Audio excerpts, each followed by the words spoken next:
Juventus telah membidik Antonio Silva untuk mengisi lini belakang karena, selain memenuhi kebutuhan mendesak, ia akan menjadi investasi untuk masa depan.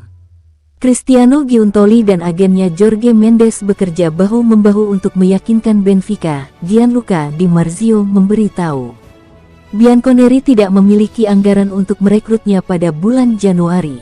Mereka mengusulkan pinjaman dengan biaya yang relatif besar di muka untuk menyiapkan akuisisi permanen di kemudian hari. Formula yang mereka gunakan untuk Francisco Coneição sama saja. Namun, pemain sayap itu akan memiliki klausul pelepasan di musim panas, sedangkan bek tengah tidak. Antonio Silva tidak menjadi pemain reguler sejak Juventus mengincarnya. Ia tidak dimainkan dalam 4 dari 5 pertandingan terakhir, dan hanya sekali dalam 1,5 bulan terakhir, saat melawan Bayern Munich di Liga Champions. Si Nyonya tua sedang mengevaluasi beberapa profil dan bisa memutuskan untuk merekrut bek sayap untuk menggantikan Joan Cabal juga. Sebaliknya, mereka menunggu Arkadiusz Milik dan Nicolas Gonzalez kembali sebelum menentukan apakah akan menambah penyerang. Ditambah lagi, masih belum pasti apakah Joshua Zirkzee akan meninggalkan Manchester United pada bulan Januari. Mereka benar tidak mencari pemain pengganti selama beberapa bulan, tetapi pemain yang berpotensi menjadi batu loncatan. Namun, mencari pemain muda yang berkualitas akan sangat sulit sambil berhemat. Ada beberapa penjualan yang sedang berlangsung, tetapi mereka tidak boleh tergila-gila dengan itu.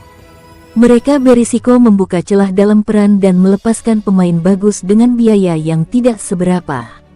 Juventus telah lama mengagumi Giacomo Raspadori dan tetap berniat untuk memasukkan penyerang Napoli tersebut ke dalam skuad mereka. Meskipun memiliki bakat yang menjanjikan, Raspadori kesulitan untuk mendapatkan waktu bermain yang konsisten di Napoli di bawah asuhan Antonio Conte, yang menyebabkan spekulasi tentang kemungkinan kepergiannya.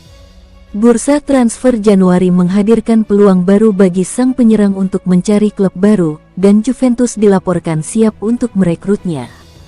Juventus membutuhkan bala bantuan di lini serang, terutama setelah cedera yang membuat Dusan Vlahovic dan Arkadiusz Milik absen. Bianconeri telah terekspos oleh kurangnya kedalaman di posisi penyerang. Dengan absennya pemain kunci ini membuat tim kekurangan pemain di lini serang mereka. Babak kedua musim ini tidak diragukan lagi akan sangat berat, dan Juventus memahami bahwa memperkuat lini serang mereka akan sangat penting untuk meraih peluang sukses.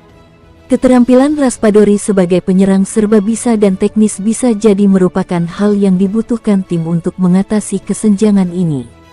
Namun, Juventus bukan satu-satunya klub yang tertarik pada Raspadori. Menurut Tutto Juve, Fiorentina dan AS Roma juga tengah memantau pemain tersebut. Ini berarti persaingan untuk mendapatkan tanda tangannya kemungkinan akan sangat ketat, dan Juventus harus bertindak cepat jika ingin mengamankan sang penyerang. Selain itu, Napoli mungkin lebih memilih menjual Raspadori ke klub di luar Serie A, terutama jika mereka merasa hal itu dapat memperkuat rival langsung seperti Juventus. Hal ini menambah kesulitan lain dalam upaya Juventus untuk mendapatkan tanda tangannya. Potensi kedatangan Raspadori ke Juventus tentu akan memperkuat lini serang mereka. Kemampuannya yang serba bisa untuk bermain di berbagai posisi penyerang, bersama dengan kreativitas dan ketajamannya dalam mencetak gol, menjadikannya aset yang berharga. Meskipun ada persaingan dan tantangan, Juventus tetap bertekad untuk mengamankan jasa sang penyerang pada bulan Januari, karena menyadari bahwa merekrutnya dapat menjadi kunci keberhasilan mereka di paruh kedua musim ini.